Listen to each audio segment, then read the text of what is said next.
మదనపల్లె ఘటనపై సీఎం చంద్రబాబు రెండోసారి సమీక్ష నిర్వహించారు. దర్యాప్తు అంశాలపై అధికారులతో నిరంతరం సమీక్షిస్తున్న సీఎం కాలిపోయిన దస్త్రాలు ఏ విభాగాలకు చెందినవి, నిర్లక్ష్యానికి కారకులు ఎవరనే అంశాలపై సీఎం ఆరా తీస్తున్నారు. గతంలో ఇక్కడ పనిచేసి వెళ్లిన అధికారుల ప్రమేయంపైన దృష్టి పెట్టాలని సీఎం ఆదేశించారు. మదనపల్లె సబ్ కలెక్టర్ కార్యాలయంలో డీజీపీ, సిఐడి చీఫ్ దర్యాప్తు చేస్తున్నారు.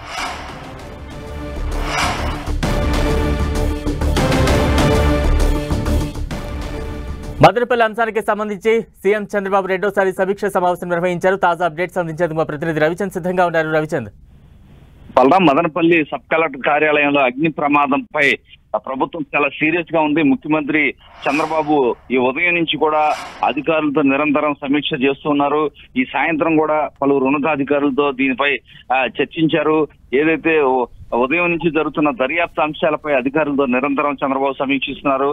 దగ్ధమైన ఏదైతే ఫైల్స్ ఉన్నాయో అవి ఏ విభాగాలకు చెందినవి, ఆధారాల సేకరణలో నిర్లక్ష్యానికి కారకులు ఎవరు, రాత్రిపూట ఆ సమయంలో ఒక అధికారి ఎందుకు ఉండాల్సి వచ్చింది అనే అంశాలకు సంబంధించి కూడా ఆయన లోతుగా తెలుసుకునే ప్రయత్నం చేస్తున్నారు. ఎందుకంటే ఇది చాలా కుట్ర కోణం ఉంది దీని వెనక అనేది చంద్రబాబు భావిస్తున్నారు.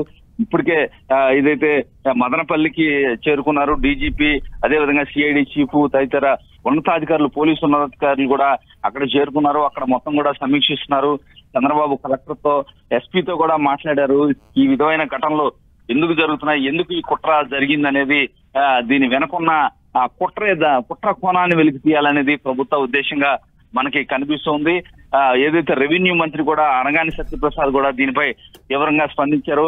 ఎట్టి పరిస్థితుల్లో కూడా ఆ పరిధిలో ల్యాండ్స్, ప్రభుత్వ ల్యాండ్స్ ప్రైవేటు వ్యక్తుల చేతుల్లోకి వెళ్ళాయి. గత ప్రభుత్వంలోని పెద్దలుగా కొంతమంది ఈ ల్యాండ్స్ ను మొత్తం కూడా కబ్జా చేశారు. తమ అనుచరులు, బినామీ పేర్లతో, అనుచరుల పేర్లతో ఆ భూముల్ని కొట్టేసి తమ చేతిలోకి తర్వాత తీసుకోవాలనే కుట్ర కోణం కనిపిస్తుందని కూడా చెప్తున్నారు. దీనికి సంబంధించి గతంలోనే తెలుగుదేశం పార్టీ నేతలు కావచ్చు, పలువురు మంత్రులు కూడా తీవ్రస్థాయి ఆరోపణలు చేశారు.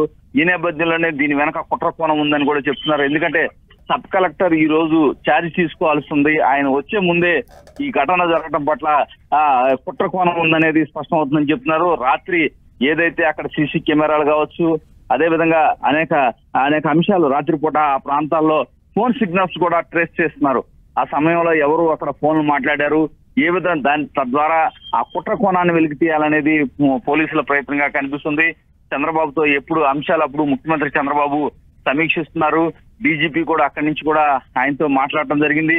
ఎట్టి పరిస్థితుల్లో కూడా దోషులు ఎంత పెద్దవారైనా వదిలే సమస్య లేదు అని చెప్తూ అని ఒక మెసేజ్ అయితే ఇస్తున్నారు. చంద్రబాబు కూడా ఎమ్మెల్యేల సమావేశం కూడా జరిగింది. ఆ సమావేశంలో కూడా ఈ అంశాన్ని ప్రస్తావించారు.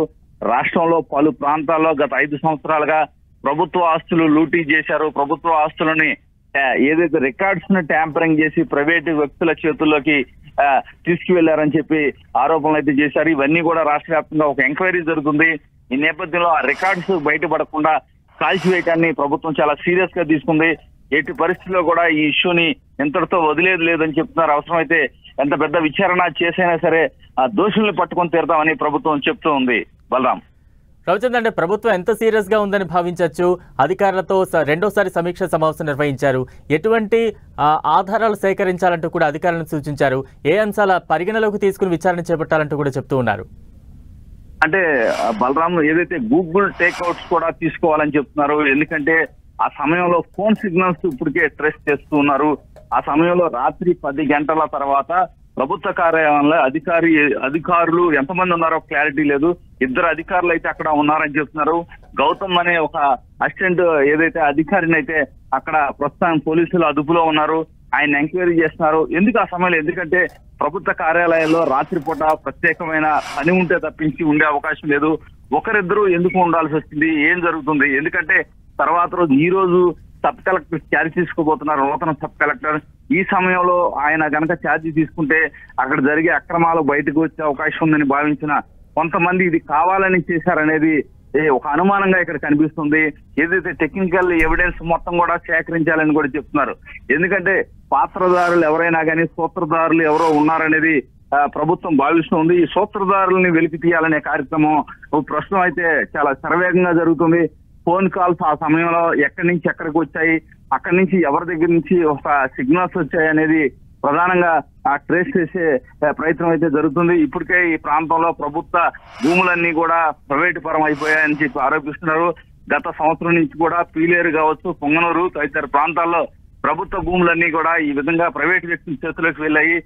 ప్రభుత్వ కార్యాలయాల్లో ఉన్న రికార్డ్స్ ను ట్యాంపరింగ్ చేశారనేది ప్రధానమైన ఆరోపణలు చాలా కాలంగా వస్తున్నాయి. ఈ రోజు మరీ పరాకాష్ఠకి వెళ్ళిపోయిందని చెప్పుకోవచ్చు. ఆ రికార్డ్స్ నే ధ్వంసం చేసే కార్యక్రమం, కాల్ చేసే కార్యక్రమం చేపట్టారు. ఎట్టి పరిస్థితిలో కూడా ఇటువంటిని ఉపేక్షించడం, ఎట్టి పరిస్థితిలో దీని వెనకున్న సూత్రధారులను పట్టుకు చేస్తామని ప్రభుత్వం చెప్తోంది. Right, thank you Ravichandra.